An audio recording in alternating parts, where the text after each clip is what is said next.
R142s, R44s, 46s.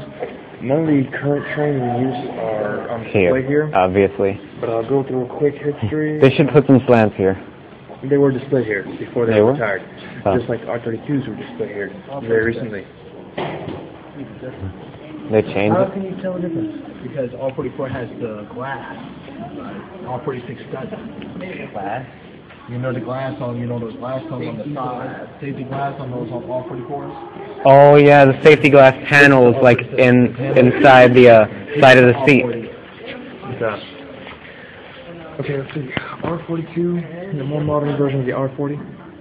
Some flat fiberglass faceplate. R44s and 46s, they're supposed to be new technology trains. Failures. When the great overhaul happened, a lot of that new technology was removed.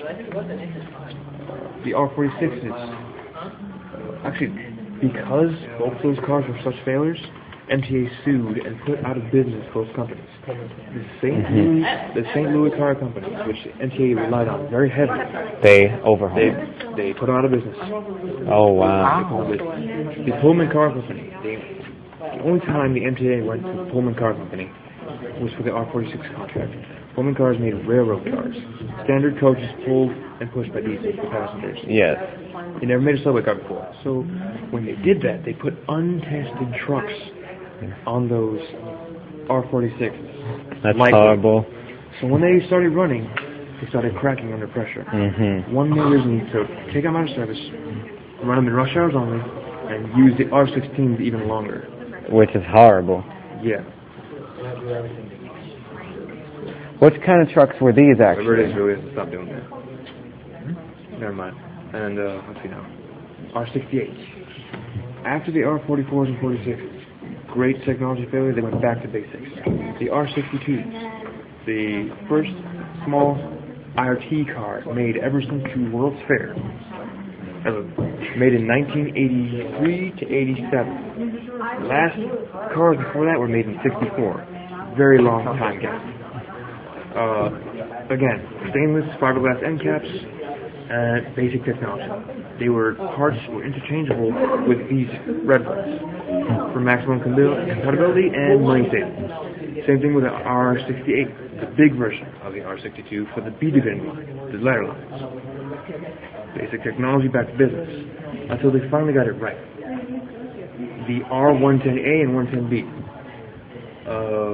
The R110A is the prototype of the R142 for the A division line. New technology train, small size, 2 5-car units. Worked great. The R110B was a wacky prototype for the current day R143. Yes. New technology train, 3-car sets, like the old BMT, these 67 feet long. 3-car sets. There was 3 3-car sets. One of the sets went bad. They had to cannibalize it to keep the R2 alive. Yeah. And then the other set was lost due to some accidents. They have one less set. They don't run either of those prototypes anymore. They should. Useful trains, but R142. This is what it looks like on the inside. Again, always, the IRT cars will always have straight benches because they're so small. They need more space for seating. And standing. The car trains that are actually out right now. Yes. Yeah, R142. The success. The MTA got it right. They fixed whatever plagued the 44s and 46s. The R142 for the A division lines, and the R143 for the B division lines. You can find those on the L. You can tell the difference between an R143 and R160 by the sound of it. Yes. Traction motors. Traction motors, which used to be heard in low V's and high V's, they then did away with that. Ever since the R types, R1 through R68, they're quiet. They start up, they stop, they just barely hear brakes, let go, and release, attach. The 142s and 143s, they have traction motors that make noise again. You can hear them. Yeah, you can hear them wind up. Then the train moves. Yeah. The R160s, their electronic systems make some certain type of noise. You listen here closely. It's like Alstom Propulsion made it. The French company. It's like. Changes. Then the traction motors spool up. Exactly. That's the type of electronics that they run. So if you listen close, you can tell R143 doesn't have all that noise before it. The motor just spool up. There's 60s. Actually, for the 160s, they actually experimented with two different types of propulsion, the Alstom and the Siemens propulsion. yes, You know about the old sound from the Pullman Standard? It sounds like a 3-train too. right. The Siemens are traction motors, aren't they? The interior seating design. Yes. On the B division trains, ever since they brought back the old I&D style with the R44, 46, and 68, the straight bench seat straight.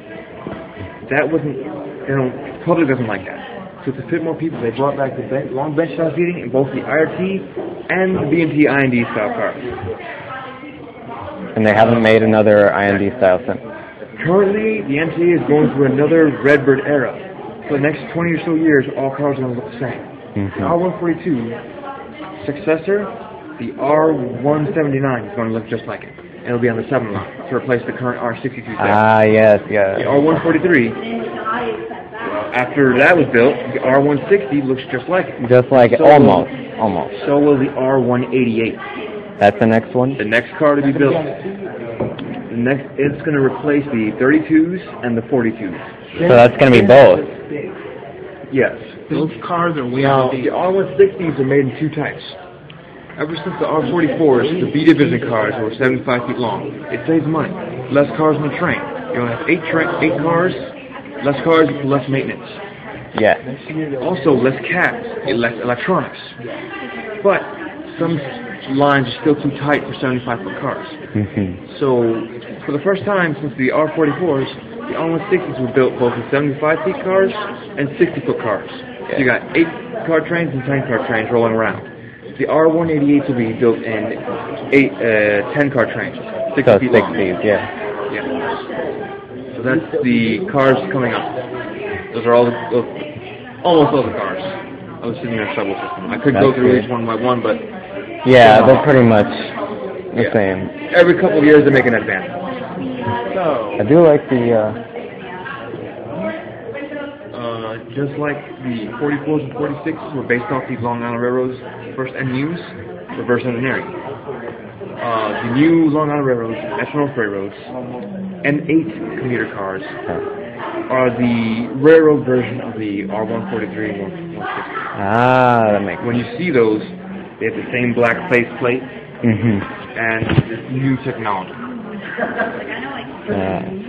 Yeah, I see what they're doing now. History repeating. It's interesting. So, But that's about it. that's it, I guess.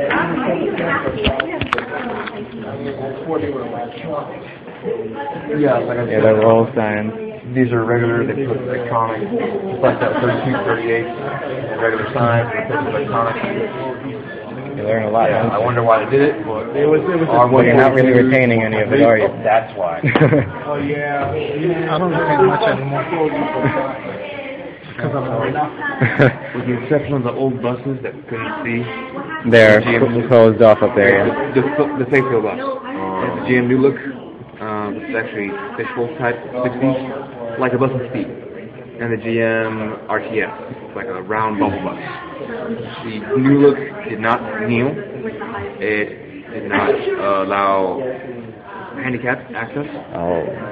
And old fish style bus, fishbowl. You mean got to roll? Yeah. Or The RTS. the seat was facing front on the back side, the seat was facing front. That's how I like it. The RTS, they have a bubble style front, and the front doors come out and then open up. They're still in use today, built in 1980s, GM RTS. Wow. Not only in New York, but in other Still got those. cities too. First name was in '96. But the Model 1 was, and they switched those numbers back to the front. Now Gunto G cars. That's it, man. Mm-hmm. Shut it up, man.